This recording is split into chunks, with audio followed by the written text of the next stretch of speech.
ఉదయకాలం అంటే మనిషికి పీస్ ఆఫ్ మైండ్ ఉండకపోవడానికి మెయిన్ రీజన్ ఏంటంటే, రాత్రి పడుకునేటప్పుడు అన్నీ జ్ఞాపకం చేసుకొని, ఆలోచించి నిద్రలో జారుకుంటాం. ఉదయం లేచినప్పుడు మన హృదయం ఖాళీగా ఉంటుంది. మనసు కూడా ఖాళీగా ఉంటుంది. అప్పుడు స్తుతి, ఆరాధన, పాటలు, ప్రార్థన చేస్తూ పాటలు వింటూ ఉంటే ఇక ఆ డే అంతా పడుకునేంత వరకు ఎన్ని వచ్చినా కూడా ప్రశాంతంగా ఉంటాం. అందుకని మీరు ఏం చేయాలి, మీ జీవితంలో ఉదయకాల ప్రార్థన అయిపోయిన వెంటనే మీరు చేయాల్సింది ఏంటంటే, వాక్యానుసారంగా ఉన్న పాటలు 1, 2 వినాలి, ఎంజాయ్ చేయాలి. దినములో మొదటి గంట దేవుని సన్నిధిలో గడిపితే ఆ దినమంతా దేవుని సన్నిధి ఉంటుంది. ఇంకోటి ఏంటంటే, పిడికెలో ముద్దలో పిడికెడు ముద్ద పరిశుద్ధమైతే ముద్దంతా పరిశుద్ధమైతే. అయితే మనం ఏం చేస్తామంటే, ఎప్పటికీ మనసులో అలజడి ఉంటుంది. మనసులో అలజడి ఉంటుంది. ఈ అలజడి ఎట్లా వస్తుందో తెలుసా? ఆలోచన వలన వస్తుంది అలజడి. ఇప్పుడు ఉదాహరణకు నువ్వు హాస్పిటల్కి వెళ్ళినావు, ఏదో కంతి ఉంది. అతడు డాక్టర్ కూడా పర్ఫెక్ట్ తెలియదు. తెలిస్తే ఈ మిషన్ల మీద ఎందుకు ఆధారపడతాడండి? ఆ మిషన్స్ చెప్పేది 100% కరెక్టేనా? 100% కరెక్ట్ కాదు. అచ్చా, ఈ గడ్డ చాలా ప్రమాదకరమైంది, ఇది ఇమీడియట్లీ ఆపరేషన్ చేయాలి, మీరు జాయిన్ కావాలన్నారు. ఈమె పెద్ద ప్రాణానికి ముప్పు అన్నారు. ఆ చెప్పిన మాట ఎక్కువ దేని మీద పడుతుంది? మనసు మీద పడుతుంది. ఈ మనసు ఏం చేస్తుంది? అడ్వాన్స్గా ఆలోచిస్తుంది. సత్సు సంగతి తర్వాత భయం స్టార్ట్ అవుతుంది. భయం స్టార్ట్ అయిపోయి వాళ్ళేమో 2 లక్షలు అంటున్నారు, మన దగ్గర ఉన్న 20,000. ఈ 2 లక్షలు పోవాలా, 20 పోవాలా, ఈ సతమతం అయిపోతుంది. ఏం జరిగిందో, ఇటు భర్త, ఆయనకో సమస్య ఉండే, మొన్ననే ఆపరేషన్ అయింది, పిల్లలకో సమస్య ఉండే, ఆయనకో 20,000 అయిపోయినాయి. ఇవన్నీ ఏమైపోతాయంటే ఈ మనసులో గలిబిలి గలిబిలి గలిబిలి స్టార్ట్ అవుతుంది. కానీ అంతరంగంలో అలజడి ఉంటుంది కనుక నెమ్మది ఉండదు. అయితే ఈ గలిబిలిల మధ్యలో ఒక 2 దైవజనులు, వాళ్ళకి అన్యాయమే జరిగింది, అవమానమే జరిగింది. వాళ్ళను పబ్లిక్లో బట్టలు ఊడలాగి కడ్రాయల మీద నిలబెట్టి కొట్టి ఊరంతా ఒకటైపోయి బెత్తాలతో కొట్టి జైల్లో పడేశారు. మిడ్ నైట్ వాళ్ళు ఏం చేశారు? మధ్యరాత్రి. మీకు అర్థమైపోయింది ఎవరి గురించి చెప్తున్నాను? పౌలు శీలలు మధ్యరాత్రి ప్రార్థన చేయుచు కీర్తనలు పాడుచుండగా, ఖైదీలు వినుచుండగా, ఆత్మ సంబంధమైన earth cake, spiritual earth cake అంటే భూకంపం వచ్చినప్పుడు బేడీలు ఊడిపోయాయి, చెరసాల పునాదులు కదిలాయి, జైలు తలుపులు తెరుచుకున్నాయి. ఇప్పుడు చెప్పండి, అన్ని పరిస్థితుల గుండా మనలాంటి మనుషులే ఆ విధంగా వెళ్తున్నప్పుడు వాళ్ళు మానసికంగా అలసడికి గురయ్యారా? ఆందోళనకు గురయ్యారా? చెప్పండి. చదువు మనకు అన్నీ తెలిస్తే ఏం లాభం? మనకి ఇలాంటి సిచ్యువేషన్స్ వచ్చినప్పుడు మనము స్తుతించడం, కీర్తనలు పాడాలి, ప్రభువుని స్తుతించాలి. హల్లెలూయా. ఈ ఆదివారం గుడికి వచ్చినప్పుడే కాదు, ఇంట్లో, బాత్రూములో, నువ్వెక్కడున్నా కష్టకాలంలో స్తుతించాలి, అవమానాలలో స్తుతించాలి, అన్యాయం జరిగినప్పుడు స్తుతించాలి. వాళ్ళు ఆ దయ్యము సర్వోన్నతుడైన దేవుని సేవకులు, వీళ్ళు రక్షణ మార్గం ప్రకటిస్తున్నారు, వీరి మాట వినుడని ఆ అమ్మాయి మీద ఉన్న దయ్యం చెప్తూ ఉంటే వీళ్ళు సంబరపడి సంకలు ఎగిరేయలేదు. ఆత్మలో పరితాపము చెంది ఈ ప్రజలను, పిచ్చి జనాన్ని, ఈ పిల్ల మీద ఉన్న దయ్యం పీడిస్తుంది, ఈ దయ్యం చేసే శ్రేష్టలను ఇక్కడ ఉన్న కొంతమంది గ్యాంగ్, ఒక ముఠ సొమ్ము సంపాదించుకుంది, డబ్బు సంపాదించుకుంటుందని ఆ దయ్యాన్ని వెళ్ళగొడితే ఆ పిల్ల మామూలు మనిషి అయింది. మంచి జరిగితే, మంచి చేస్తే మనల్ని ప్రేమించాలి కదండి, మీ కుటుంబాన్ని ప్రేమించాలి కదండి. ప్రేమిస్తారా? మీరే మంచి చేశారు ఇతరులకు, ప్రేమిస్తారా? ప్రేమించరు. ప్రేమించడం వల్ల కాదు. మనకు తెలుసు కదా, లోక సంబంధంగా కాదు, ఆత్మ సంబంధంగా కాదు. ఎవరైతే దేవుని నియమ నిబంధనలు, దేవుని ఆలోచన తెలుస్తుందో వాళ్ళ లైఫ్ ఒక క్రమమైన పద్ధతిలో వెళ్తుంది. ఇన్ని జరిగి లాభం పోయి వాళ్ళందరూ దొమ్మిగా వచ్చి గలిబిలి చేసి వాళ్ళు అన్న మాట ఏంటంటే, యూదులమైన మనము ఆచరించనివి, పాటించనివి తప్పుడు బోధ చేస్తున్నారు వీళ్ళు. ఎక్కడి నుండి వచ్చారో తెలియదు. మన విశ్వాసాన్ని దెబ్బ కొడుతున్నారు, మన భక్తిని దెబ్బ కొడుతున్నారు, మన మతనిష్టని దెబ్బ కొడుతున్నారు. అంటే ఆ గవర్నమెంట్ కూడా టేకప్ చేసి మొత్తం మీద వాళ్ళని తీసుకొచ్చి జైల్లో వేసి, జైల్లో కూడా బోండాలు వేసి ఇది చేస్తే వాళ్ళ మానసిక పరిస్థితి ఎలా ఉంది, వాళ్ళ భౌతిక పరిస్థితి గాయాలు. అంటే ఇన్ని పరిస్థితులు లిటరల్గా వాళ్ళు అనుభవించినా కూడా వాళ్ళ మనసు డిస్టర్బ్ కాలా, వాళ్ళ అంతరంగం అలజడికి గురిగాల. హల్లెలూయా. దేవుని కుమారుడవైన కుమార్తెవైన నీవు బయట ఎన్ని పరిస్థితులు, సిచ్యువేషన్స్ కళ్ళకు కనపడినా, చెవులకు వినబడినా అవి లిటరల్గా నిన్ను ఇబ్బంది పెట్టి బాధ పెడుతున్నాయంటే నీ మనసులో ఆ అలజడిని గురించి ఆలోచన మెలిపెడుతూ ఉంటుంది. బైబుల్ అంటుంది, ఎవని మనసు నీ మీద ఆనుకొనునో వానికి నీవు పరిపూర్ణ శాంతిని అనుగ్రహిస్తావు. ఈ భౌతికమైన శాంతి కాదు, అంతరంగములో నెమ్మది. బైబిలే చెబుతుంది, అంతరంగములో నాకు విచారములు ఎచ్చగా నీ వాక్యము నా ప్రాణమునకు నెమ్మది కలుగజేసింది. ఈ వార్త విన్న ఆ ఫ్యామిలీ ఇంకో డాక్టర్ దగ్గరికి వెళ్ళారు. ఆ డాక్టర్ దగ్గరికి వెళ్తే ఇది ప్రాణాంతకమైంది కాదు, ఇది మందులతోనే ఇదైపోతుంది, వారం రోజులు వాడితే చాలు ఇది పోద్ది అని ఈ మాట విన్నారు. విన్నప్పుడు వీళ్ళందరికీ ఏమనిపిస్తుంది, అంతకుముందు ఉన్న అలజడి ఉంటుందా? చెప్పింది ఎవరు? డాక్టరే. చెప్పింది ఎవరు? డాక్టరే. ఉంటుంది అలజడు, ఏదో తెలియని నెమ్మది వస్తుంది. ఆ నెమ్మదిలోనే ఆరోగ్యం స్టార్ట్ అవుతుంది, ఆ నెమ్మదిలోనే ఇంట్లో సమాధానం స్టార్ట్ అవుతుంది, ఆ నెమ్మదిలోనే ప్రశాంతత స్టార్ట్ అవుతుంది. ఆ నెమ్మది కాదు, ఆ తర్వాత వారం రోజులు ఆ ట్యాబ్లెట్స్ వాడారు. వాడిన తర్వాత ఆ గడ్డ కరిగిపోయింది. మళ్ళీ నెక్స్ట్ మంత్ చూస్తే అదంతా రిపోర్ట్లో నార్మల్ ఉంది. అంటే ఇప్పుడు మందులలో ఉందా, డాక్టర్ లోపల ఉందా, ఎక్కడుంది చెప్పండి? మనిషిలోనే ఉంది. మనిషి ఏమైనా చేయగలుగుతాడు. ఎందుకంటే దేవుని తర్వాత దేవునిగా మానవుని చేశాడు. మీ ఆలోచనకున్న పవర్ మీకు తెలియదు. ప్రపంచమంతా ఆ ఆలోచన వ్యర్థమైన దానికి, పనికిరాని దానికి వాడుకుంటున్నారు. అందుకే యెహోవా నా కాపరి, నాకు లేమి కలగదు. విశ్వాస భాష. హృదయం నిండిన దాన్ని బట్టి నోరు మాట్లాడుతుంది కదా. నువ్వు మారక ముందు నీ ఆలోచన మారాలి, నీ ఆలోచన మారితే నీ భాష మారుతుంది. మనిషి సంఘజీవి కదా, మన మాటలు మన చేష్టలను వ్యక్తపరుస్తాయి, మన మాటలు మన విశ్వాసాన్ని వ్యక్తపరుస్తాయి, మన మాటలు మన ఆత్మీయ జీవితాన్ని నిలబెడతాయి. అందుకని మనం ఏం వింటున్నామో, ఏం చూస్తున్నామో, ఏం ఆలోచన వస్తుందో.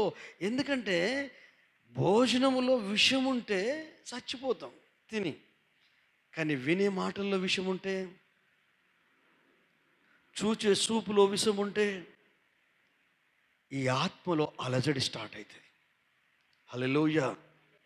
ఫ్యామిలీస్లలో, ఈ రోజులలో ఉన్న ఫ్యామిలీస్లలో, ప్రపంచంలో కానీ, క్రైస్తవులలో కానీ, సేవకులలో కానీ ఏదో ఒక అలజడి వాళ్ళను అతలాకుతలం చేస్తుంది.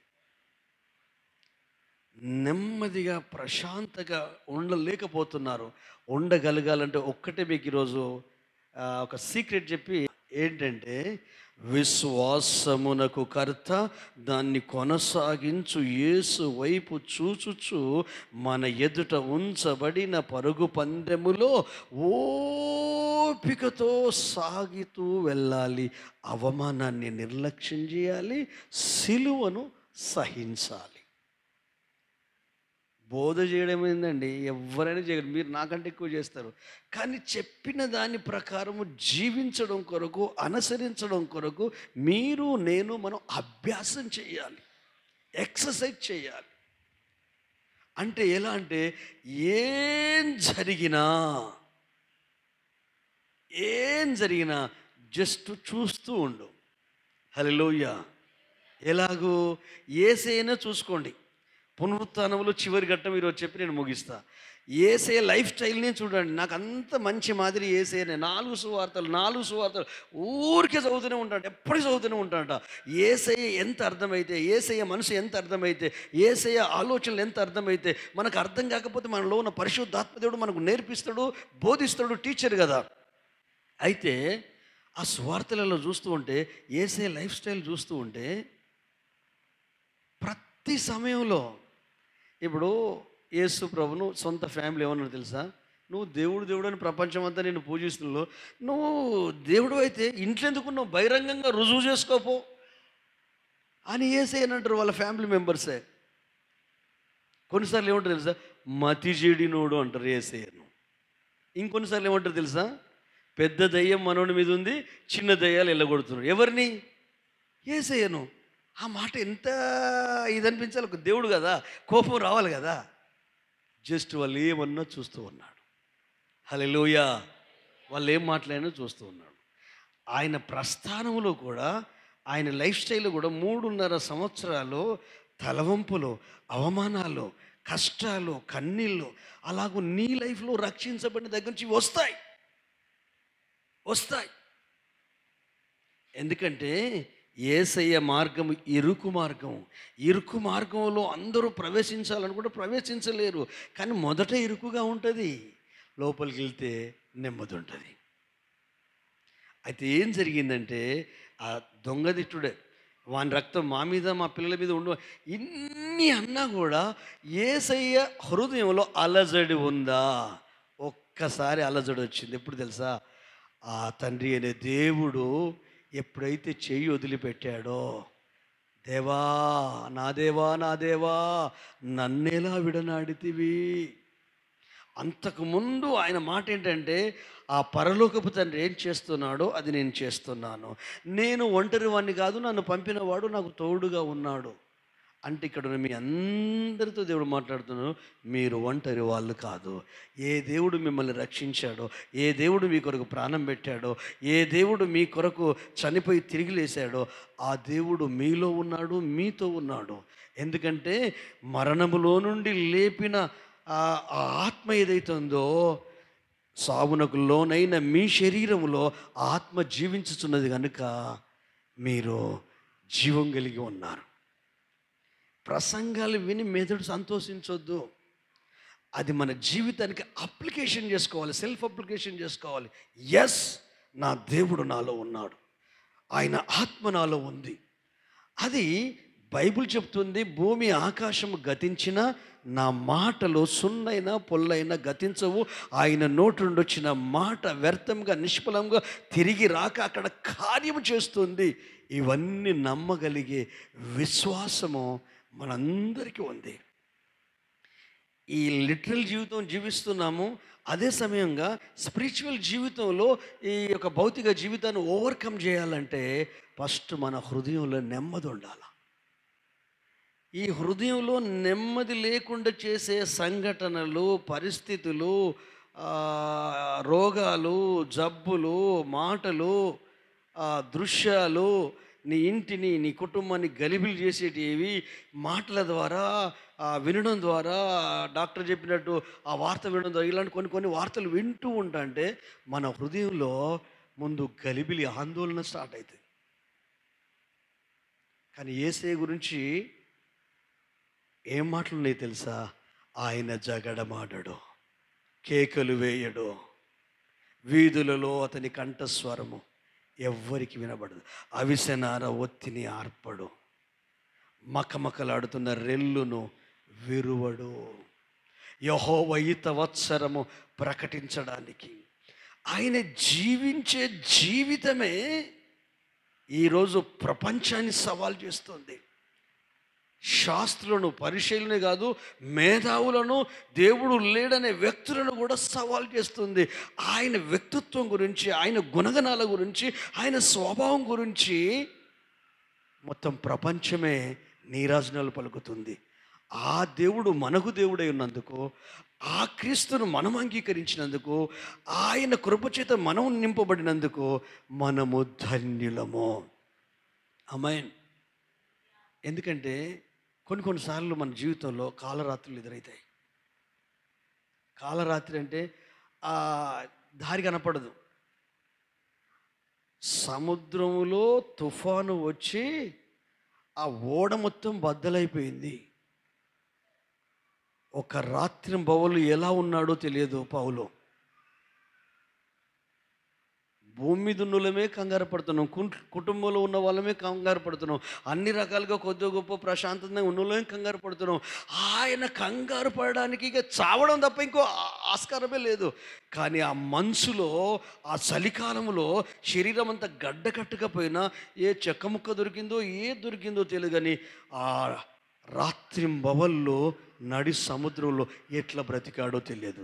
కొన్నిసార్లు మనకు వచ్చిన కష్టాలు, మనకు వచ్చిన ఇబ్బందులు, మనకు వచ్చిన బాధలు, మనకు వచ్చిన రోగాలు, మనకున్న మానసిక సంఘర్షణలు, మనకున్న అవన్నీ ఆ విధంగా లోకంలోనే ఉన్నా, ఫ్యామిలీలోనే ఉన్నా, ఇంట్లోనే ఉన్నా, ఫ్రెండ్స్తోనే ఉన్నా, కుటుంబ సభ్యులతోనే ఉన్నా, తల్లిదండ్రులతో ఉన్నా, పిల్లలతో ఉన్నా, అన్నీ ఉన్నా కూడా ఎక్కడో మరణాన్ని ఆహ్వానిస్తున్నట్టు అనిపిస్తుంటే మన లైఫ్.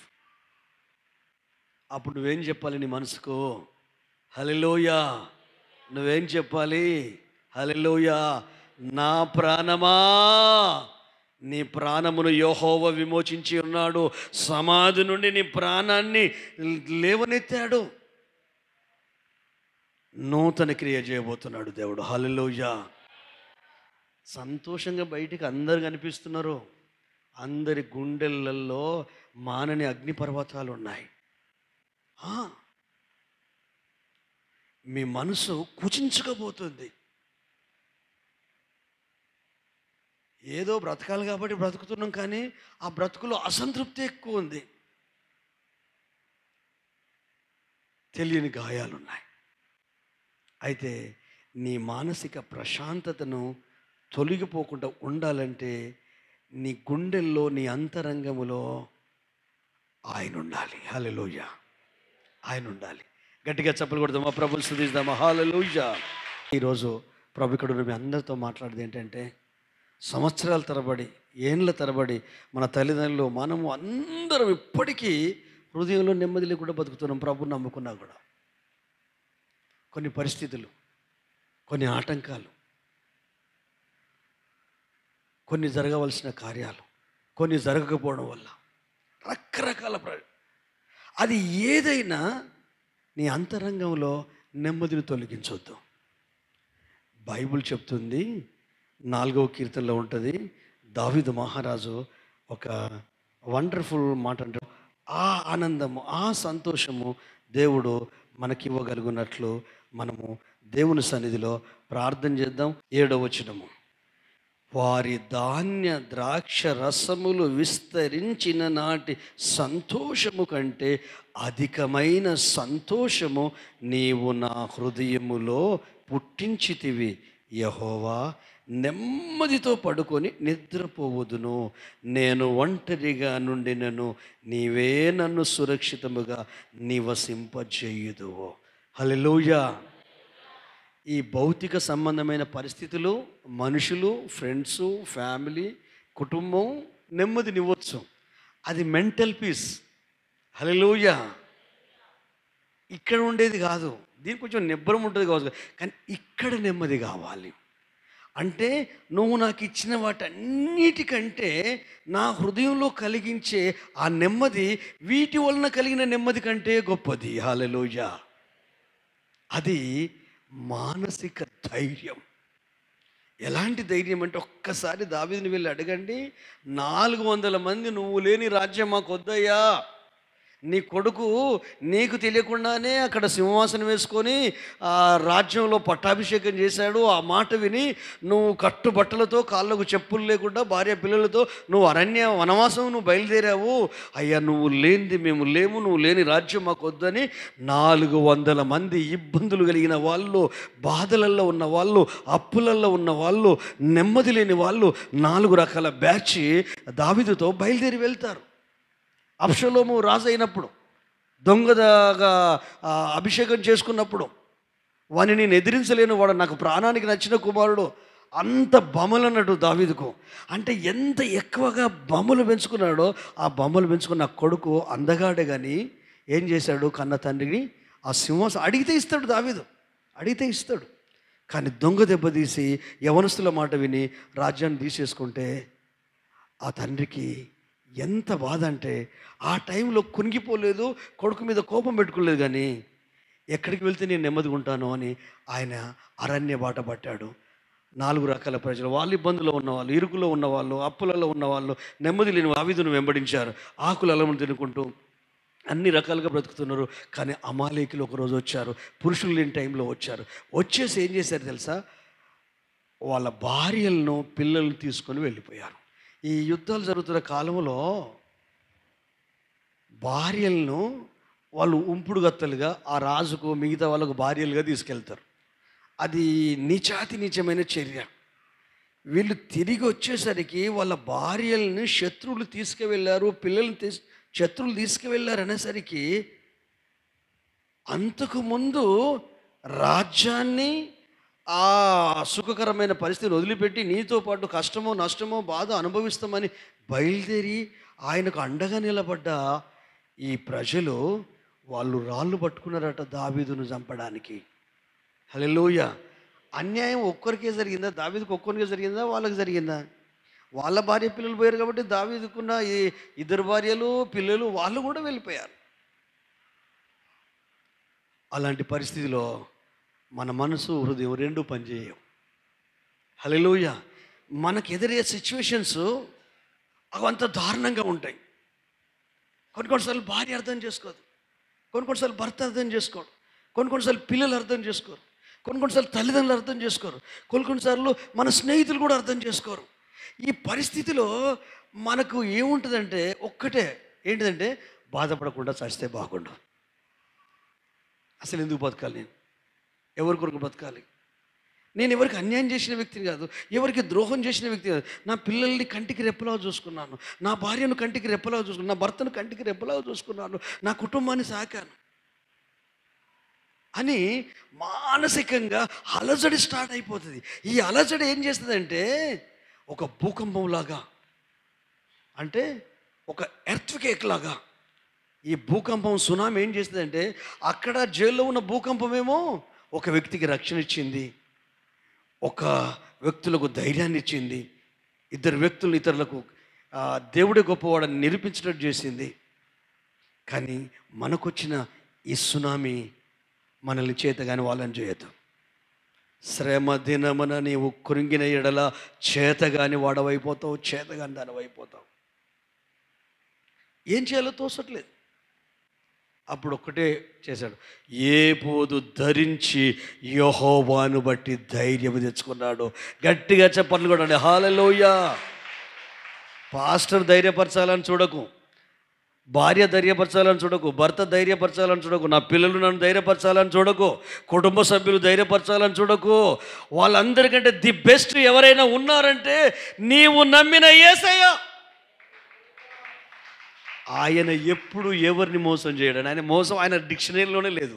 నేను మోసం చేయొచ్చు, మీరు చేయొచ్చు, కానీ నువ్వు నమ్మిన యేసయ్య నువ్వు నమ్మాలే. కానీ నువ్వు ఎంతవరకు నమ్మితే, ఎన్ని విధాలుగా నమ్మితే అన్ని విధాలుగా వాక్యానుసారంగా అది నీకు సప్లై చేయడానికి ఆయన నీకు అందుబాటులో ఉన్నాడు. హల్లెలూయా. ఎలాంటి దేవుడు అంటే మన దేవుడు, రోమిలకు రాసిన పత్రిక 8వ అధ్యాయము, రోమిలకు రాసిన పత్రిక తీయండి దయచేసి, త్వరగా వెళ్దాం. నేను ఇట్లనే కంటిన్యూ చేస్తూ ఉంటాను. 8వ అధ్యాయం 30 రెండవ వచనం, తన సొంత కుమారుణ్ణి అనుగ్రహించుటకు వెనక తీయక మనందరి కొరకు ఆయనను అప్పగించిన వాడు ఆయనతో పాటు సమస్తమును మనకెందుకు అనుగ్రహింపడు. హల్లెలూయా. నీ కొరకు తన ఏకైక కుమారుణ్ణి సిలువకు అప్పగించాడు. ఆ పరలోకాన్ని విడిచి ఈ భూలోకానికి వచ్చి అతి నీచమైన మరణము నీకు బదులుగా చనిపోయాడు. ఆ పరలోకములో ఉన్న మహిమ, ఆ పరలోకంలో ఉన్న సింహాసనము, ఆ పరలోకములో ఉన్న ఆధిక్యత, ఆ పరలోకంలో సమాధానము, అవి కూడా నీయే. అన్నిటికీ వారసుడు ఆయన కదా. వారసుని ఇచ్చిన తర్వాత ఆ ఆస్తి అంతా నీదే అని చెప్తున్నాడు. ఆ సమాధానము నీదే. బైబిలే చెప్తుంది, జ్ఞానమునకు మించిన సమాధానము మీ తలంపులకు, మీ ఆలోచనలకు కావలిగా ఉండును. హల్లెలూయా. ఏ జ్ఞానం నిన్ను ఇబ్బంది పెడుతుంది? ఏ ఆలోచన నిన్ను ఇబ్బంది పెడుతుంది? ఏ డిస్టర్బెన్సు నిన్ను మెంటల్గా షేక్ చేస్తుంది? సమస్త జ్ఞానమునకు మించిన దేవుని సమాధానం. హల్లెలూయా. మీ ఆలోచనలకు తీయండి, ఫిలిప్పీయులకు రాసిన పత్రిక తీయండి, 4వ అధ్యాయంలోకి రండి, 6వ వచనం చదువుకుందాం. దేనిని గూర్చి చింతపడకుడి గాని ప్రతి విషయములోనూ ప్రార్థన విజ్ఞాపనముల చేత కృతజ్ఞతాపూర్వకముగా మీ విన్నపములను దేవునికి తెలియజేయుడి. అప్పుడు ఎప్పుడు? అప్పుడంటే ఎప్పుడు? నువ్వు దేని కొరకు చింతపడుతున్నావో, అంటే నీకు అర్థమయ్యే భాషలో చెప్పాలంటే ప్రతి విషయము. ఏ విషయం నేను గాబరా పెడుతుంది? ఏ విషయం నీ మనశాంతిని దొంగిలిస్తుంది? ఏ విషయం నిన్ను పిచ్చికుక్కలాగా మారుస్తుంది? ఏ విషయము నిన్ను మృగములాగా మారుస్తుంది? ఏ విషయము ఇంట్లో అలజడిని సృష్టిస్తుంది? ఏ విషయము కుటుంబాన్ని వల్లకాడుగా మారుస్తుంది? ఏ విషయం ఆలోచిస్తే ఒక పిచ్చికుక్కలాగా చెలరేగిపోతున్నావు? ఏం ఆలోచిస్తే ఒక వికృత రూపం వచ్చేస్తుంది? ప్రతి విషయము ప్రార్థనతో విజ్ఞాపనతో కృతజ్ఞత కలిగి ఆ పరలోకపు తండ్రికి నువ్వు తెలియజేయి. హల్లెలూయా. ఇక్కడ ఉన్న వాళ్ళకి తెలియజేస్తే జాలి పడతారు కావచ్చు, అయ్యో ఇంత కష్టం వచ్చిందా చెల్లి అంటారు కావచ్చు. నాకు తెలియజేస్తే అయ్యో ఇట్లుందా అని ప్రార్థన చేస్తా కావచ్చు. కానీ నాకంటే, ఇక్కడ ఉన్న వాళ్ళకంటే, మీ ఫ్యామిలీ మెంబర్స్ కంటే పరలోకమందున దేవుడు, ఆత్మస్వరూపిగా నీ గుండెలో కొలువైన దేవుడు, ఆయన రాయి రప్ప చెట్టు పుట్ట కాదు. నీ ఆలోచనలోనే తేడా ఉంది. ఆయన్ని అర్థం చేసుకోవడంలో, అప్రోచ్ అవ్వడంలోనే, ఆయనను అనుభవించడంలో తేడా ఉంది. అందుకే ఈ విధంగా నువ్వు చేస్తేనట అప్పుడు సమస్త జ్ఞానమునకు మించిన దేవుని సమాధానము, లోక సంబంధమైనది కాదు, పాపం చేస్తే వచ్చే సంతోషం కాదు, బండి కొనుక్కుంటే వచ్చే సంతోషం కాదు, ఇల్లు కట్టుకుంటే వచ్చే సంతోషం కాదు, పెళ్ళి అయితే వచ్చే సంతోషం కాదు, పిల్లలు కలిగితే వచ్చే సంతోషం కాదు, ఆస్తో అంతస్తో గౌరవమో పలుకుబడో ఫేమో నేమో ప్రశంసలో పొందుకుంటే వచ్చే సంతోషము కాదు. సమస్త జ్ఞానమునకు మించిన దేవుని సమాధానము, అది లోకం ఇచ్చినటువంటిది కాదు. భార్యలో, భర్తలో, పిల్లల్లో, కుటుంబంలో, ఆస్తులో, అంతస్తులో, గౌరవంలో, కీర్తి ప్రతిష్టలో, కులంలో, మతంలో, ఇంకా ఎందులో దొరకనిది ఎలా దొరుకుతుందట తెలుసా? యేసుక్రీస్తు వలన. హల్లెలూయా. మీ హృదయములకు, అంటే ఎంత వండర్ఫుల్ థాట్ అండి.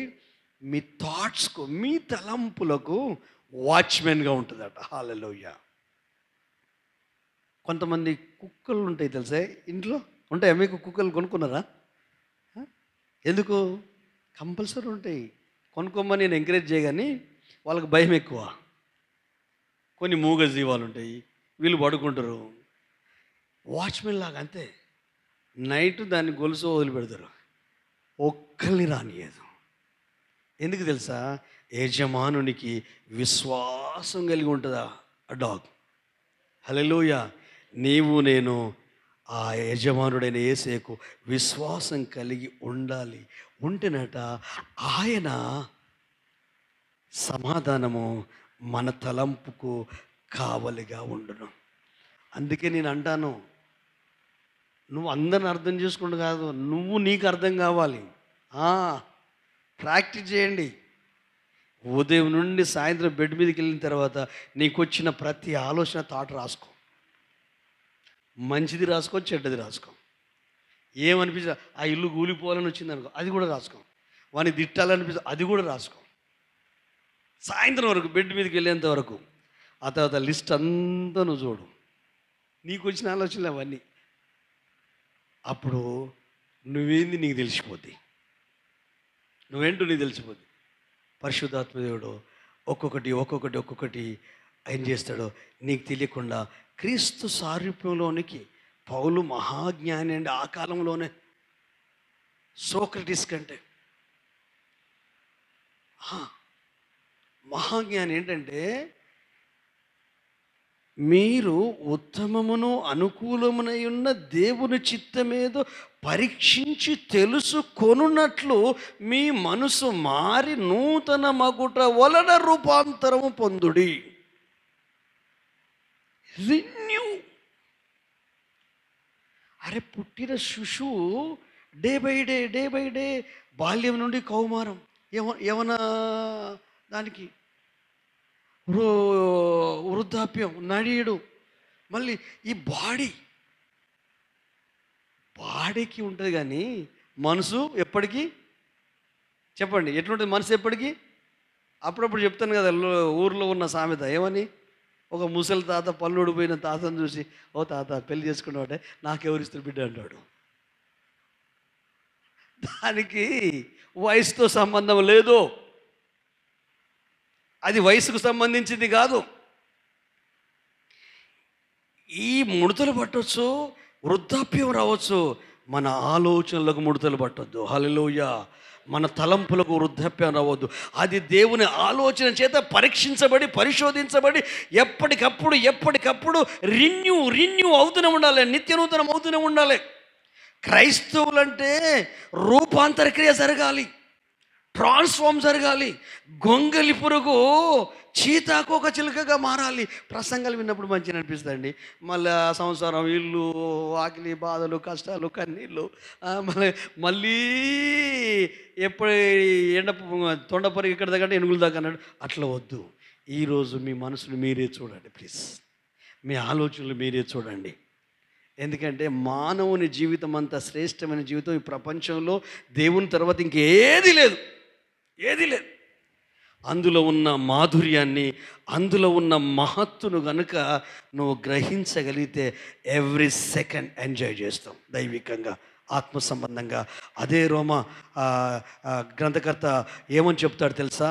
ఈ పత్రికలు రాసిన గ్రంథకర్త, దేవుని రాజ్యము భోజనము పానము కాదు కానీ నీతి సమాధానము పరిశుద్ధాత్మ యందలి ఆనందము. ఇవి చిలుక పలుకుల్లాగా ఒల్లేసుకోవడానికి కాదు, మీకు చెప్పడానికో నేను వినడానికో కాదు. ఇవి మనం లిటరల్గా అనుభవించగలగాల. సండే రోజు స్పెషల్ ఉంటుంది. వండిన కుండను సాయంత్రం చూసుకుంటూ అట్లనే ఉన్నాడు. ఆ కర్రీ డెక్షన్, అన్నం డెక్షన్ అట్లే ఆకలేమో అవుతూ ఉంటుంది. అట్లనే ముందు పెట్టుకొని అందరూ ప్లేట్లు ముందు పెట్టుకొని ఇట్లనే చూసుకుని ఎప్పటివరకు సాయంత్రం వరకు ఉండగలుగుతారా? మరి ఆత్మీయంగా ఏం చేస్తున్నావు నేను అడుగుతున్నా. ఎలా ఉన్నావు? నీ ఆత్మకు జీవం వాక్యమే కదా, ఆలోచనే కదా. నీ ఆత్మీయ జీవితాన్ని డే బై రూపాంతరం చెందుతూ ఉండాలి. ఎట్లయితే చిన్న పిల్లలు పెద్దగా పెరుగుతూ వస్తూ ఈ భౌతిక శరీరంలో ఎట్లయితే తేడాలు కనిపిస్తున్నాయో, మన స్పిరిచువల్ లైఫ్లో కూడా తేడా కనపడాలి. ఆ తేడా ఈ భౌతిక జీవితాన్ని ఇంపాక్ట్ చేయగలగాల. హల్లెలూయా. కొంతమంది చూస్తే ఎప్పుడు యవ్వనంగా ఉంటారు. 50 సంవత్సరాలు రాని, 60 సంవత్సరాలు రాని, 70 సంవత్సరాలు రాని, 80 సంవత్సరాలు రాని. ఎందుకంటే మానసికంగా ఎక్కువ కృంగిపోయే ఆలోచనలు కానీ, బాధపడే ఆలోచనలు కానీ, డిస్టర్బ్ అయ్యే ఎక్కువ పట్టించుకోరు. ఈరోజు నేను ఇలా ఉన్నా, ఇలానే ఉంటాం. ఇక రేపటి సంగతి దేవుడు ఎరుగు, రేపు ఉదయం తెలవని. అయితే మనం ఏం చేస్తాం? 10 సంవత్సరాల గురించి ఇప్పుడే ఆలోచిస్తాం. అప్పుడెప్పుడు చెప్పాను, గుర్తుందో లేదో, ఒక అమ్మాయి యవనస్తురాలు ఆ చేదబాబు దగ్గరికి పోయి ఏడుస్తుందట. ఇలాంటి పెద్ద మనిషి ఒక ఆయన వచ్చి, ఏందమ్మా ఎందుకు ఏడుస్తున్నావు అంటే, ఏం లేదు కానీ తాత రేపు మా అమ్మ నాకు పెళ్లి చేస్తారు కదా. అవునమ్మ చేస్తారు, యుక్త వయసుకు వచ్చిన ఆ తర్వాత పాప పుడతారు. వాడు పుట్టినాక ఈ బాయిల బాడి చచ్చిపోతే ఎట్లా? ఇవేమైనా ఆలోచనలేనా? మీకు అర్థం కావడం, ఇప్పుడు మీరు ఏమేమి ఆలోచిస్తున్నారో అవన్నీ ఇలాంటి ఆలోచనలే. భవిష్యత్తు గురించి ఈ వర్తమానంలో ఆలోచించకు. ఈరోజు నువ్వు మందిరానికి వస్తున్నావంటే నా దేవుడు నన్ను ఎట్లా దర్శించాలి, ఈ ఆలోచనే. ప్రభువా, నేను ఈ లోకంలో జీవిస్తున్నా, నేను పనులలో ఉంటా, వ్యాపారంలో ఉంటా, నా విశ్వాసాన్ని, నా భక్తిని ఎలా కట్టుకోవాలి, నీ థాట్ నాకు కావాలి, నీ ఆలోచన నాకు కావాలి, నువ్వు నన్ను దర్శించాలి, నా కుటుంబాన్ని నేను కట్టుకోవాలి అనే ఈ ఆలోచనతో వచ్చినప్పుడు ఈ 45 ఒక గంట నీ థాట్స్ డివైడ్ కావు. నువ్వు ఏ ఆలోచన లేకుండా గూరిగమ్యం లేకుండా వచ్చినావు అనుకో, ఏమైపోతుంది? అన్ని సమస్యలు, ఇంటికి పోతే సమస్యలు, బయటకు వస్తే సమస్యలు, గొడవలు, ఇబ్బందులు, ఇరుకులు ఇవన్నీ జరుగుతూ ఉండాలి. అందుకే ఒక్కటే ఈరోజు పరిశుద్ధాత్మ దేవుడు జ్ఞాపకం చేసేది ఏంటంటే, నీ హృదయంలో ఉన్న అలజడి తొలగిపోవాలి. హల్లెలూయా. ఈ చెప్పే మాటలన్నీ పుస్తకాలలో చూసి చెప్తలేను, నా స్వీయ అనుభవంలో నుండి చెప్తున్నా. నేను అనుసరించింది చెప్తున్నాను, నేను ఆచరించింది చెప్తున్నాను. హల్లెలూయా. నేను ఎదురైన పరిస్థితులలో ప్రభు యొక్క నాకు తెలిసినదే చెప్తున్నాను, తెలియని చెప్పట్లేదు. అందుకే నిక్కచ్చిగా ఇంత స్పష్టంగా ఇంత తేలికగా చెప్పడానికి ఏంటంటే, ఎవరైనా ఏదైతే వాళ్ళకి కరెక్ట్గా తెలుస్తుందో దాన్ని చెప్పగలుగుతారు. హల్లెలూయా. అలాంటి నెమ్మదిని అనుభవించగలిగే స్థితిలో నుండి నడుస్తున్నాను. అయితే ఒక్కటి మాత్రం చెప్పగలను, నేను పర్ఫెక్ట్ అని చెప్పను. నాకు మాత్రం ఎన్లైట్ వచ్చింది. హల్లెలూయా. నాకైతే టర్నింగ్ పాయింట్ దొరికింది 2013లో. మాటికి 2013 అని అంటున్నాడు. దాని అర్థం ఏంటంటే, అక్కడ దొరికింది నాకు టర్నింగ్ పాయింట్. ఆ ఇయర్ నుండి నేను ఏ విధంగా దేవుని అప్రోచ్ అవుతున్నానో, నా లైఫ్లో ఏ విధంగా నేను నెమ్మదిని ఇస్తున్నాడో. మనుషులు 100 మంది 100 రకాలుగా మాట్లాడుకుంటారు, కానీ వాళ్ళు నీకు కూడబెట్టరు. వాళ్ళు మంచి మాట్లాడినా చెడు మాట్లాడినా. హల్లెలూయా. మళ్ళీ నీ ఫ్యామిలీ అంతా నీతో ఉన్నా కూడా మళ్ళీ నువ్వు ఒక్కడివే ఉంటావు ఇంట్లో ఉన్నా. ఎందుకంటే నీ ఆలోచనలు నేను మెలిపెడతా ఉంటాయి, నీ హృదయం నేను మెలిపెడతా ఉంటుంది. వాళ్ళు మన మనసులకు తొంగి చూడరు కదా. వాళ్ళు కనపడప్పుడు ధైర్యం, పిల్లలు కనపడ అమ్మ నాకు పిల్లలు ఉన్నారు ఎంత ధైర్యం ఉంటుంది, భర్త కనిపిస్తే అమ్మ భర్త ఉన్నారు, భార్య అనిపిస్తుంది. కానీ తర్వాత ఎవరికి వాళ్ళు ఒంటరిలోమే మనం. హల్లెలూయా. ఎవరికి వారు వారులమే. అయితే నేను ఈరోజు మీకు చెప్పే ఆలోచన ఏంటంటే, పరిశుద్ధాత్మ దేవుడు ప్రత్యేకంగా నన్ను దర్శించి నా స్వీయానుభవం మీకు చెప్పే ఆ ఆలోచన ఏంటంటే, నీ అంతరంగంలో ఇప్పుడే కాదు కొన్ని సంవత్సరాల నుంచి అలజడులు ఉన్నాయి. ప్రతిసారి అలజడి ఏదో ఒక రూపంలో ఉంటుంది. అలజడి అంటే ఆందోళన, ఒత్తిడి, భయం, టెన్షన్, గలిబిలి. ఎందుకంటే నువ్వు ఎక్స్పెక్ట్ చేసింది జరగదు. నేను ఇంత మంచిగా ఉన్నా, నాకు ఎందుకు ఆరోగ్యం వస్తలేదు? నేను ఇన్ని గంటలు ప్రార్థన చేస్తా, నా పిల్లలు ఎందుకు మారరు? కానీ ఎందుకు నా ఇంటి పరిస్థితులు మారవు? అంటే నువ్వేం చేస్తున్నావు అంటే, నువ్వు ఏదైతే అడుగుతున్నావో అది చేయడం కొరకు నువ్వేం చేస్తున్నావో ఇంకా చేస్తలేవేంటి, ఇంకా చేస్తలేవు. నువ్వు ఎప్పుడైతే ప్రభుకు అప్పగిస్తావో మర్చిపోవాలా. నీ ఆలోచనలలో అది ఉంచుకోవద్దు. భర్త మారాలి, భార్య మారాలి, పిల్లలు మారాలి అని ప్రభుకు అప్పగించావు. అప్పగించి నువ్వు మర్చిపోవాలా. కానీ మనసులో ఆలోచన ఇంకా మారలేదు నా కొడుకు, ఇంకా మారలేదు నా కూతురు, ఇంకా మారలేదు నా బిడ్డ, ఇంకా మారలేదు నా భార్య అని ఈ మనసులో ఆలోచన ఉన్నంత వరకు దేవుడు మన కుటుంబాలను బాగు చేయడానికి ఆస్కారం ఉండదు. మోకరించండి, ప్రార్థన చేసుకుందాం. Hallelujah. Praise the Lord. Hallelujah. కృతజ్ఞతలు చెల్లిద్దాం. హల్లెలూయా, హల్లెలూయా, హల్లెలూయా, హల్లెలూయా. ఒక్కసారి ఆలోచిస్తావా సహోదరి, సహోదరుడా? ఒక్కసారి నీ చింత దేని కొరకు, నీ బాధ దేని కొరకు? యేసు ప్రభువు అన్నాడు, చింతించుట వలన నీ చింత మూరెడెక్కువ అవుద్ది. బాధపడడం వల్ల నీ బాధ పెరుగుద్ది, ఇబ్బంది పడడం వల్ల నీ ఇబ్బంది ఎక్కువ అవుతుంది. ఎందుకో తెలుసా? ఇబ్బందులో ఉన్నవాళ్ళు, బాధల్లో ఉన్నవాళ్ళు, కష్టాలలో ఉన్నవాళ్ళు, అప్పులలో ఉన్నవాళ్ళు అదే సేమ్ పొజిషన్లో ఉన్న దావీదుని వెంబడించినప్పుడు అలాంటి వ్యక్తులే దావీదును చంపడానికి రాళ్ళెత్తితే యెహోవాను బట్టి ధైర్యం తెచ్చుకొని ఆ తర్వాత ఆ అమాలేకుల మీదకి వెళ్ళి తిరిగి తమ భార్యలను తమ పిల్లలను తెచ్చుకోగలిగారు. నువ్వు ఏది కోల్పోయావో ఆత్మీయంగా, భౌతికంగా, ఆర్థికంగా, దేవుని నుండి ఏది నీకు దూరం అయిపోయిందో నీ లోపల అలజడి తొలగిపోవాలి. బాధపడడం ఆపేయాలి. హల్లెలూయా. దేనిని గూర్చి చింతింపకుడి గాని ప్రతి విషయములో ప్రార్థన విజ్ఞాపనముల ద్వారా మీ విన్నపములను దేవునికి తెలియజేయుడి. అప్పుడు సమస్త జ్ఞానమునకు మించిన దేవుని సమాధానము యేసుక్రీస్తు ద్వారా మీ తలంపులకు కావలిగా ఉండును. వాక్యం అబద్ధం కాదు. సంవత్సరాల తరబడి ప్రభుని ఆరాధిస్తున్నావు, సంవత్సరాల తరబడి ప్రభును హత్తుకుంటున్నావు. నీ ఇన్నర్ సైడ్ జీవితాన్ని నువ్వు తొంగి చూడాలి. నీ ఆత్మ సంబంధమైన నీ లైఫ్ను తొంగి చూడాలి. నీ మానసిక జీవితాన్ని నువ్వు తొంగి చూడాలి. ప్రభు నీలోనే ఉన్నాడు, నీతోనే ఉన్నాడు, నిన్ను విడువలేదు. నీ కొరకు దేవుడు పరలోకాన్ని వదులుకున్నాడు.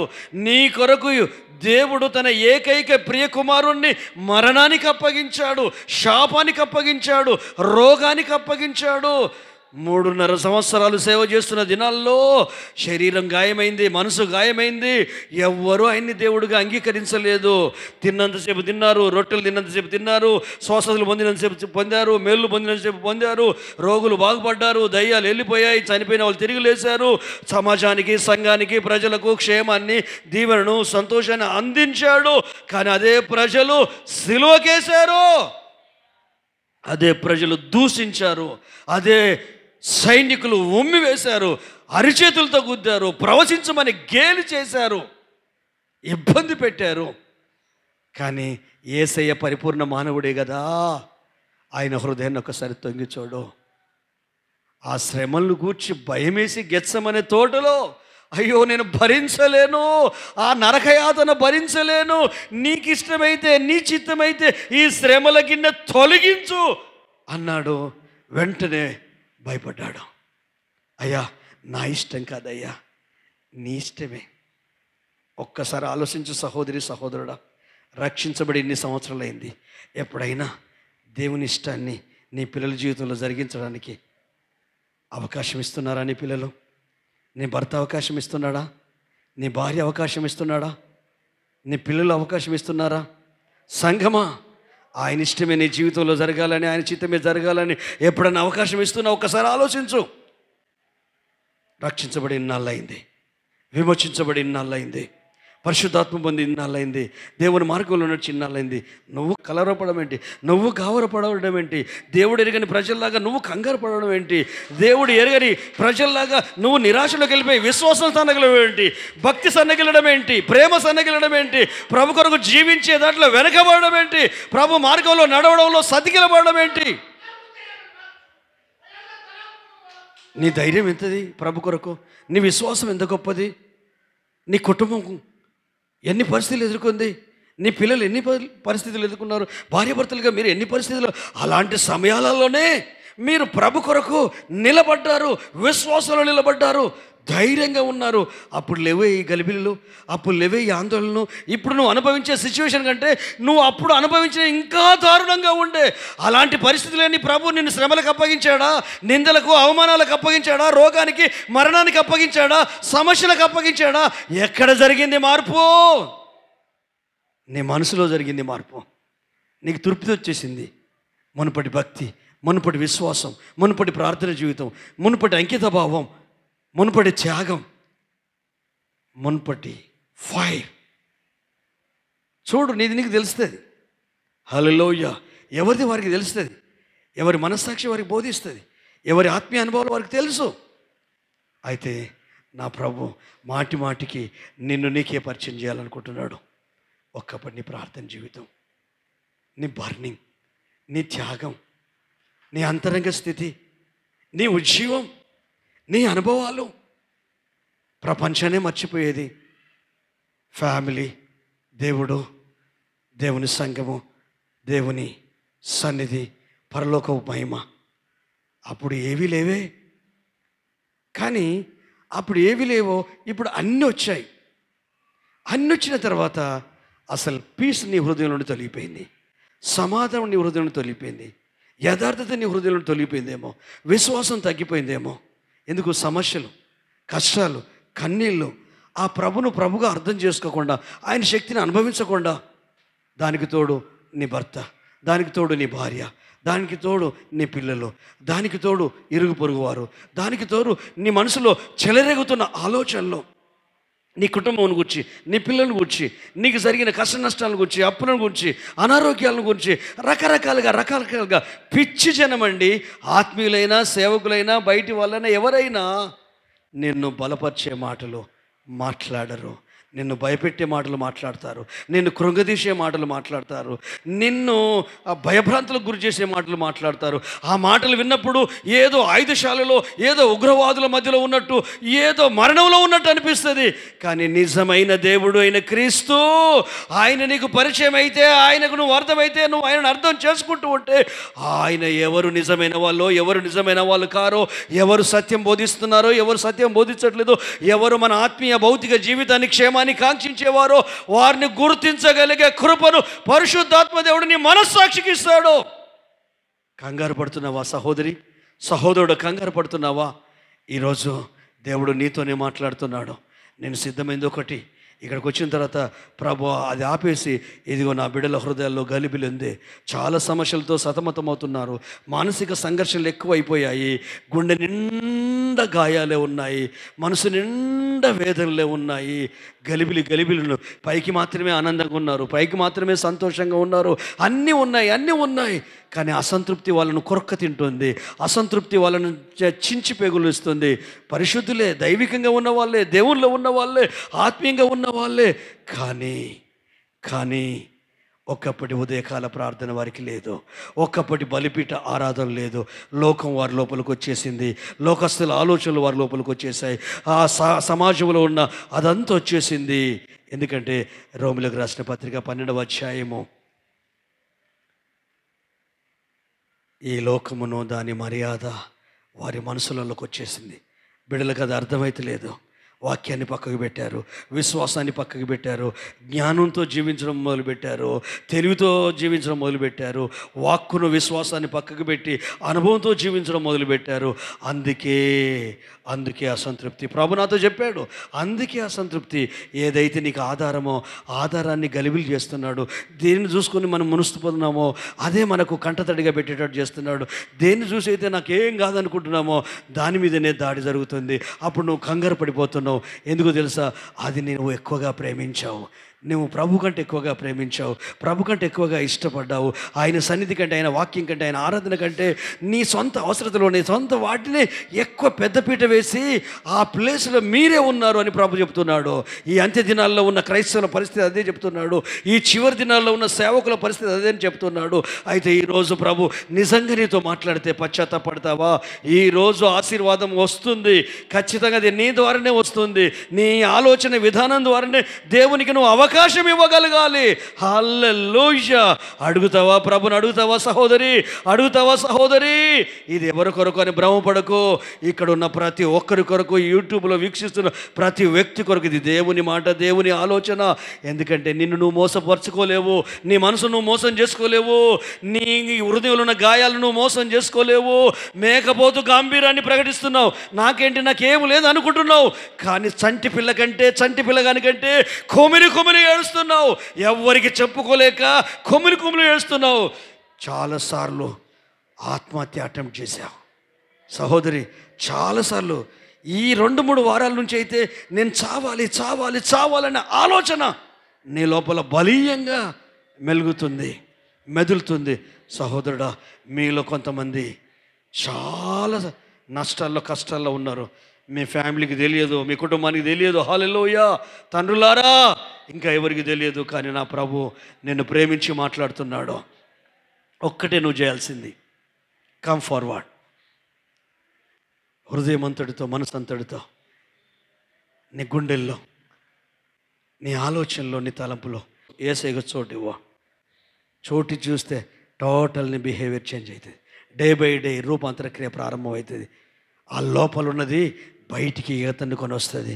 నేను అప్పుడప్పుడు చెప్తాను కదా, మన కూతురుకు వివాహం అయిందనుకో, కూతురు నిలదప్పిందనుకో, 3 నెలల వరకు పొట్ట ఏర్పడదు. ఆ తర్వాత నిలబడుతూ ఉంటా అంటే పొట్ట కనిపిస్తూనే ఉంటుంది. ఎంత కొంగుతోని కూతురు ఆ పొట్టను కప్పుకున్నా లోపల శిశువు ఎదుగుతూనే ఉంటాడు.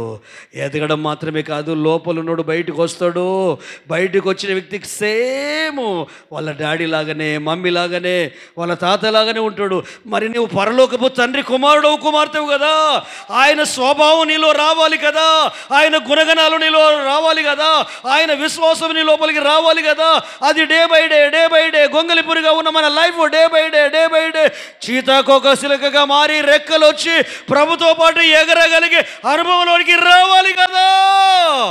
ఇంతకాలం నీకు తెలియదు, ఏదో వస్తున్నావు, వింటున్నావు, వెళ్తున్నావు. కానీ క్రైస్తవ్యం అనేది లైవ్. హల్లెలూయా. ఎంతమంది బోధులకు అర్థమైందో నాకు తెలియదు. నాకు అర్థమైంది, నేను అనుభవించింది, నేను ప్రాక్టీస్ చేసేది, నేను ఎక్సర్సైజ్ చేసేది, ప్రభు నా ప్రజలతో మాట్లాడమన్నది అది మాత్రమే చెప్తున్నాను. మీరు ప్రశాంతంగా ఉన్నప్పుడు ఇదే వాక్యాన్ని ఒకసారి యూట్యూబ్లో వినండి. స్వస్థత ఆరంభమవుతుంది, మానసిక స్వస్థత ఆరంభమవుతుంది, తలంపులకు స్వస్థత ఆరంభమవుతుంది, ఆలోచనలకు స్వస్థత ఆరంభమవుతుంది. లోపల వర్క్ జరగాలి. హల్లెలూయా. కన్నీళ్ళు కరుస్తామా? ఈరోజు నీ సత్యం నాకు అర్థమైందయ్యా, నీ మనసు నాకు అర్థమైందయ్యా. ఎవరికి వారు కన్నీళ్ళు కరుస్తామా అండి? 2 చేతులు పైకెత్తి హల్లెలూయా ప్రార్థిస్తుండండి. ఇది ఒక మంచి అవకాశం. దేవుడు ప్రేమిస్తేనే కదండి ఇంత క్లారిటీగా, ఇంత స్పష్టంగా, నువ్వెంత ఇష్టం ఉంటే ఇంత క్లారిటీగా దేవుడు నీతో మాట్లాడుతున్నాడు. ఎంత ప్రేమ ఉంటే ఇంత స్పష్టంగా తేటగా మాట్లాడుతున్నాడు. ఒకవేళ నీకు అర్థం కాకపోతే, ప్రభువా నీ జ్ఞానం నాకు దయచేయి నాయన, నీ ఆలోచన నాకు దయచేయ్యా. నీ క్రైస్తవ జీవితాన్ని నువ్వు చూసుకో, వెనక్కి వెళ్ళు. బిగినింగ్ నుండి రక్షించబడిన దగ్గర నుంచి ఇప్పటి వరకు చూడు, ఆ గతంలోకి వెళ్ళు. మొదట ఉండిన ప్రేమను వదిలితివి, మొదట ఉండిన సమర్పణను వదిలితివి, మొదట ఉండిన త్యాగాన్ని వదిలితివి, మొదట ఉన్న సమర్పణను వదిలితివి, మొదట ఉన్న విశ్వాసాన్ని, యథార్థతను వదిలిపెట్టావు. ఒట్టి మనిషివి, మట్టి మనిషివి అయిపోయావు కనుక స్వార్థము కూకెటి వేళ్ళతో పేరుకపోయింది. అందుకే నెమ్మది కోల్పోయావు, సంతోషాన్ని కోల్పోయావు, ఫ్యామిలీతో ఉన్న సంతోషంగా ఉండలేకపోతున్నావు, కుటుంబ సభ్యులతో ఉన్న సంతోషంగా ఉండలేకపోతున్నావు, సొంత ఇంట్లో ఉన్న కూడా సంతోషంగా ఉండలేకపోతున్నావు. నెల నెల ఆర్థిక ఇబ్బందులు తీర్చబడుతూ కూడా సంతోషంగా ఉండలేకపోతున్నావు. కారణం ఏంటంటే అసలు ఆయనతో డిస్కనెక్ట్ అయింది. ఒక్క నిమిషం అందరూ లేచి నిలబడదామా? ఉన్న పాటున మీ అందరి కొరకు దేవుడు ప్రార్థన చేయమని చెప్తున్నాడు. హల్లెలూయా. ఎవరెవరి పరిస్థితులు ఏంటో నాకు తెలియదు, ప్రభు స్వరానికి నేను లోబడ్డాను. నేను 1-2 గంటలు ప్రిపేర్ అయ్యి వచ్చింది ఒకటి. హల్లెలూయా. లేఖనాలను ఎత్తి చూపించి, ఇదిగో ఈ లేఖనం చదివి నా బిడ్డలకు నిజమైన సమాధానం ఇవ్వాలనుకుంటున్నాను, నిజమైన శాంతి నేను ఇవ్వాలనుకుంటున్నాను. లోకం ఇచ్చినటువంటి శాంతి కాదు, నా సమాధానం ఇవ్వాలనుకుంటున్నాను. ఇవ్వడం మాత్రమే కాదు, వాళ్ళ తలంపులకు నా సమాధానం కావలుగా ఉంటుంది. అది వాళ్ళ జ్ఞానానికి మించింది, వాళ్ళకు కలిగిన సమస్తానికి మించింది, వాళ్ళ ఆస్తికి, వాళ్ళ అంతస్తుకు మించింది, వాళ్ళ పిల్లలు, వాళ్ళ భార్యాభర్తలు, వాళ్ళు కలిగి ఉన్న ప్రతి దానికంటే అతీతమైంది. దానికి దీనికి సంబంధమే లేదు. అది పైనుండి దిగి వచ్చే జ్ఞానము. మొట్టమొదట అది పవిత్రమైనది, సులభముగా లోబడినది, పక్షపాతము లేనిది. హల్లెలూయా. ప్రతి విధమైన మంచితనముతో నిండుకొనినది, అది సమాధానకరమైనది, అది సంతోషకరమైనది, అది దేవుని నుండి వచ్చింది. హల్లెలూయా, హల్లెలూయా. మౌనంగా ఉండకుండా ప్రార్థించండి. ఈరోజు మీ ఇంట్లో, మీ గృహంలో, మీ ఒంట్లో ఆయన మునుపు జరిగించిన కార్యాలు, మునుపు జరిగించిన అద్భుత ఆశ్చర్య కార్యాలు, ఇప్పుడున్న సిచ్యువేషన్లు మార్చి తిరిగి మీతో కలిసి నడవాలనుకుంటున్నాడు. అయితే ఆ మొదటి ప్రేమకు తిరుగుతావా? మొదటి విశ్వాసంలోకి వచ్చేస్తావా? మొదటి సమర్పణలోకి, మొదటి యథార్థతలోకి, మొదటి ఆధ్యాత్మిక ఆనందంలోకి, మొదటి నీతి నిజాయితీలోకి నువ్వు రాగలగాలి. హల్లెలూయా. ఏమీ లేనప్పుడు ఆనందంగా, ఆరోగ్యంగా, ఉజ్జీవంగా, ప్రార్థనతో, విశ్వాసంతో ఉపవాసం ఉన్నావు. భార్యనిచ్చాడు, పిల్లల్నిచ్చాడు, కుటుంబాన్నిచ్చాడు, తల్లిదండ్రులు ఇచ్చాడు, అన్నిటినిచ్చిన తర్వాత యేసుకు నీకు మధ్యలో గ్యాప్ వచ్చింది. హల్లెలూయా. ఆయన ఏం చేస్తున్నాడని నువ్వు అనుకుంటున్నావు? ఆయన చేయగలిగేటట్టు నువ్వే ఉండట్లేదు, నీ ఆలోచనే ఉండట్లేదు, నీ జీవితమే ఉండట్లేదు, నీ తలంపులే ఉండట్లేదు. ఎందుకంటే లోపలికి వచ్చి నీ శాప పాప రోగాన్ని తొలగించాలనుకుంటున్నాడు, కానీ ఆలోచన లేదే. లోపలికి వచ్చి వర్క్ చేసేటట్టు నీవు స్కోప్ ఇవ్వట్లేదు, ఆయనకు అవకాశం ఇవ్వట్లేదు. మొత్తం నీ ఇష్టమే, నీ ఆలోచనే, నీ నిర్ణయాలే, నీ వాటిని నువ్వు నడిపించుకుంటున్నావు. అప్పుడు ప్రభు చేతులు కట్టుకొని పక్కకు, నేనేం చేయలేనమ్మా, తల్లి ఏం చేయలేను, తండ్రి ఏం చేయలేను, తమ్ముడు ఏం చేయలేను, అన్న ఏం చేయలేను అని ప్రభు చెప్తున్నాడు నాతో. హల్లెలూయా. ఆయనకు అవకాశం ఇస్తావా? నీ ఆలోచనలో, నీ మనసులో అవకాశం ఇస్తావా? నువ్వు చేసే పనిలో అవకాశం ఇస్తావా? నువ్వు తీసుకునే నిర్ణయాల్లో అవకాశం ఇస్తావా? పూర్తిగా ఆయన మీద ఆధారపడతావా? నా ఇష్టం కాదు నీ ఇష్టమని అప్పగించుకుంటావా? మౌనంగా ఉండకండి, మౌనంగా ఉండకండి. ప్రార్థించడం ప్రారంభించండి. ప్రభు నేను బలపరుస్తున్నాడు. హల్లెలూయా. హల్లెలూయా. అందరం మనస్ఫూర్తిగా పరిశుద్ధాత్మ దేవునికి అప్పగించుకుందాం, దేవుని ఆత్మకు అప్పగించుకుందాం, దేవుని ఆత్మ కార్యం చేయడానికి అప్పగించుకుందాం. మన మానవ జ్ఞానం పనిచేయనియద్దు, మనుష్య జ్ఞానం పనిచేయనియద్దు, మన అనుభవం కూడా పనిచేయనియద్దు. ఎందుకంటే నా ప్రభు నిన్ను ప్రేమిస్తున్నాడు, నీ ఇంటిని ప్రేమిస్తున్నాడు, నీ భవిష్యత్తును ప్రేమిస్తున్నాడు, నీ భార్య పిల్లలను ప్రేమిస్తున్నాడు, నీ భర్తను ప్రేమిస్తున్నాడు, నువ్వు చేస్తున్న పనిని ప్రేమిస్తున్నాడు, నీ ఆస్తిపాస్తులను ప్రేమిస్తున్నాడు. అన్ని సమయాలలో ఆయన కృపను పొందుకొని భౌతికమైన వాటి మీద ఓవర్కమ్ చేసి బ్రతకగలిగే ఆత్మ సంబంధమైన అవేర్నెస్లోకి నేను నడిపించాలనుకుంటున్నాడు. ఒక్కసారి నిన్ను నువ్వు కలుసుకుంటావా? నీ మనసు నువ్వు కలుసుకోవాలి, నీ నిర్ణయాలు నువ్వు కలుసుకోవాలి, నీ హృదయాన్ని నువ్వు కలుసుకోవాలి, నీ వ్యక్తిత్వం నువ్వు కలుసుకోవాలి. అందులో యేసయ్య ఉన్నాడా? అందులో వాక్యం ఉందా? అందులో పరిశుద్ధాత్ముడు ఉన్నాడా? అందులో నీతి ఉందా? అందులో యథార్థత ఉందా? అందులో ధైర్యం ఉందా? అందులో నెమ్మది ఉందా? అందులో క్రీస్తు అనుగ్రహించిన సమాధానం ఉందా? అందులో ప్రశాంతత ఉందా? అయితే నువ్వే మారాలి సహోదరి, సహోదరుడు, నీవే మారాలి. నీకు అర్థమైపోద్ది, నీ మనస్సాక్షి నీతో మాట్లాడుతుంది, నీ అంతరంగం నీతో మాట్లాడుతుంది. ఆయన కుమారుడవి, కుమార్తెవు, ఆయనకు ప్రియులైన పిల్లల వలె పరిమళ వాసనగా ఉండుటకు ఆయన మిమ్మల్ని పిలిచాడు. మీరు ప్రియులైన పిల్లల్లాగా పరిమళ వాసనగా ఉండడానికి బలిగాను అర్పణగాను బలిపీఠం ఎక్కాడు నీ కొరకే. ఆ ఆనందం నువ్వు అనుభవించాలా, ఆ సంతోషాన్ని నువ్వు అనుభవించాలా, ఆ ఆరోగ్యాన్ని నువ్వు అనుభవించాలా. ప్రతి శాపం బ్రేక్ చేస్తున్నావు, ప్రతి అజ్ఞాన అంధకారం తొలగిపోవాలి. వాక్కు అర్థం కాకుండా, దేవుని ఆలోచనలు అర్థం కాకుండా, మారు మనసులోకి పశ్చాత్తాపాలు నడిపించకుండా అడ్డుకుంటున్న సాధారణ అధికారం కోల్పోవాలి. ప్రతి హృదయం మండించబడునుగాక. యేసయ్య శిష్యుల మనసును తెరిచినట్టు సంఘంలో ఉన్న ప్రతి ఒక్కరి మనసును లేఖనాలు బోధిస్తుండగా మనసు తెరవబడునుగాక. తెరవబడిన హృదయాలు కలిగిన వాళ్ళు, అవును ఆ వాక్కు వింటుంటే మా హృదయం మండింది, మా లోపల పరిశుద్ధాత్మ దేవుడు కార్యం చేశాడని ఎవరికి వారే వ్యక్తిగతంగా వారి కుటుంబ సభ్యులతో సాక్ష్యం ఇచ్చి ఈ రోజు నుండి నాయనా ఉదయకాల ప్రార్థన ఆరంభమవునుగాక. వారి వ్యక్తిగత జీవితంలో రాత్రికాల కుటుంబ బలిపీఠ ప్రార్థన ఆరంభమవునుగాక. అదే సమయంలో వాళ్ళు ఏకాంత ప్రార్థనలో కూడా నడిపించబడుదురుగాక. ప్రార్థన వాక్య ధ్యానము, మీతో సహవాసము, మీ సన్నిధి వారికి అనుగ్రహించబడునుగాక.